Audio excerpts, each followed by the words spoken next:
America में Joe Biden प्रशासन मोदी सरकार को काफी झटके दे चुका है। वहीं जाते जाते अमेरिका के निवर्तमान राष्ट्रपति बाइडेन ने जॉर्ज सोरस को प्रेसिडेंशियल अवार्ड देकर भारत की नरेंद्र मोदी सरकार को एक और झटका दे दिया है।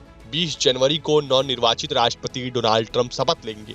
उससे 3 हफ्ते पहले ही बाइडेन खेल कर गए। अरबपति जॉर्ज सोरस को सम्मानित कर उन्होंने प्रधानमंत्री नरेंद्र मोदी को घेरने का एक मुद्दा तो राहुल गांधी को पकड़ा ही दिया। अब संसद का अगला सत्र शुरू होते ही विपक्ष फिर से हिंडनबर्ग रिपोर्ट के हवाले से आक्रामक होगा। इस रिपोर्ट में बताया गया है कि कैसे सेबी प्रमुख ने एक उद्योगपति को लाभ कमाने का अवसर सुलभ कराया। इसको लेकर संसद में विपक्ष ने खूब हंगामा किया। उधर मोदी सरकार का आरोप है कि देश विरोधी शक्तियां जॉर्ज सोरस के इशारे पर इस तरह के हमले करती रहती हैं। भाजपा के नेता सीधे सीधे राहुल गांधी को जॉर्ज सोरस का एजेंट साबित करने की कोशिश करते रहते हैं।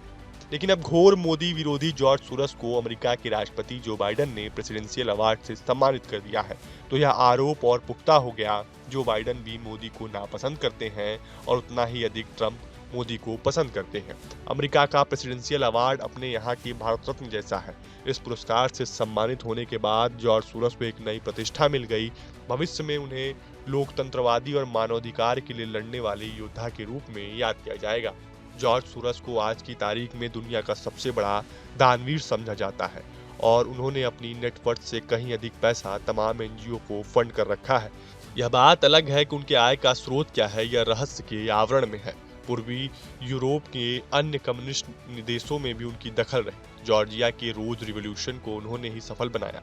कहा जा सकता है कि जॉर्ज सोरस का ज्यादातर योगदान यूरोपीय देशों को सोवियत चंगुल से मुक्त कराना रहा। जॉर्ज सोरस अपनी इस मुहिम को लोकतंत्र की बहाली मानते हैं। उनका दावा है कि कम्युनिस्ट शासन में कोई भी मुल्क लोकतांत्रिक नहीं रह सकता, इसलिए वो हर उस आंदोलन को मदद पहुंचाते हैं जो तानाशाही से लड़ रहा है। अपने इस मकसद की कामयाबी में वो नैतिक या अनैतिक कदम उठाने से तनिक भी नहीं हिचकते। यूं भी शेयर बाजार में सटोरिया किसी भी नैतिक अथवा अनैतिक सीमाओं को नहीं मानते। इसलिए जॉर्ज सोरस ने शेयर बाजार से अधिक धन जुटाए, भले ही इसके लिए कई छोटे देश को तबाह कर दिया गया। इसके बाद किसी भी देश में तानाशाही ताकतों को परास्त करने के लिए वे कुछ भी कर सकते हैं। वे शेयर बाजार में हर तरह का हड़कंप मचवा सकते हैं।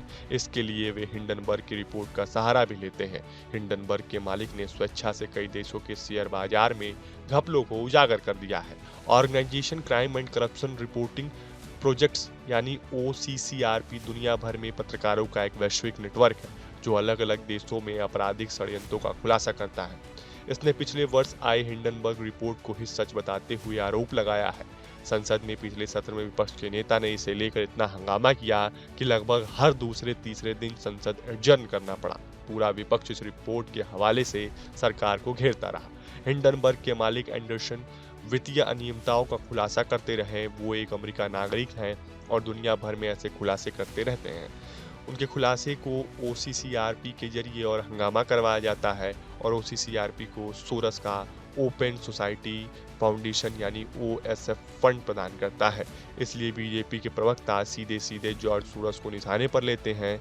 इसमें कोई शक नहीं कि हिंडनबर्ग और OCCRP के खुलासे एकदम गलत नहीं होते, पर इनका निशाना वही होते हैं जहां की सरकारों को जॉर्ज सोरस और एंडरसन कमजोर करवाना चाहते हैं। एक तरह यह दोनों व्यवसायियों की प्रतिद्वंदिता जैसे, इसलिए भाजपा हिंडनबर्ग रिपोर्ट को सोरस रिपोर्ट्स बता रही है और जॉर्ज सोरस प्रधानमंत्री नरेंद्र मोदी के कटु आलोचक हैं। एलन मस्क और सोरस में 3 और 6 के रिश्ते हैं। एलन मस्क भी अमेरिकी करोड़पति हैं और मूल रूप से वे दक्षिण अफ्रीका के श्वेत समुदाय से आते हैं।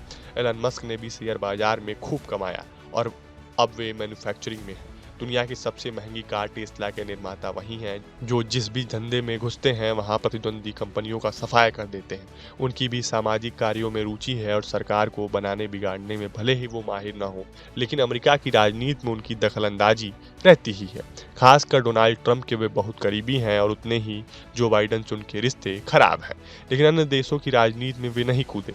इसके इतर जॉर्ज सोरस ने थाईलैंड, इंडोनेशिया, दक्षिण कोरिया और मलेशिया को काफ़ी गंभीर आर्थिक संकट की तरफ ढकेल दिया। इसलिए जो बाइडन जाते जाते इस तरह के प्रेसिडेंशियल अवार्ड से किसी विवादास्पद व्यक्ति को नहीं सम्मानित करना था। एक तो अमेरिका का यह नियम भी बड़ा अजीब है कि जीत के बाद किसी राष्ट्रपति का शपथ ग्रहण के लिए 75 दिन का इंतजार कराया जाता है। अगर निर्वाचित राष्ट्रपति को इंतजार करवाना ही है तो हार चुके राष्ट्रपति को सिर्फ अंतिम सरकार के प्रमुख के तौर पर रखा जाए, उसे कोई नीतिगत फैसले न लेने दिए जाए। मगर जो बाइडन ने अपने पसंदीदा लोगों को प्रेसिडेंशियल अवार्ड देकर डोनाल्ड ट्रंप के लिए परेशानियां तो खड़ी कर दी हैं, जबकि उन्हें अच्छी तरह पता है कि 20 जनवरी को शपथ लेने वाले ट्रंप एलन मस्क को काफ़ी पसंद करते हैं। फिलहाल आपको हमारा ये वीडियो कैसा लगा हमें कमेंट बॉक्स में जरूर बताएं। देश और दुनिया की तमाम व यूपी उत्तराखंड की हर छोटी बड़ी खबर के लिए न्यूज स्टेट चैनल को सब्सक्राइब करना ना भूलें।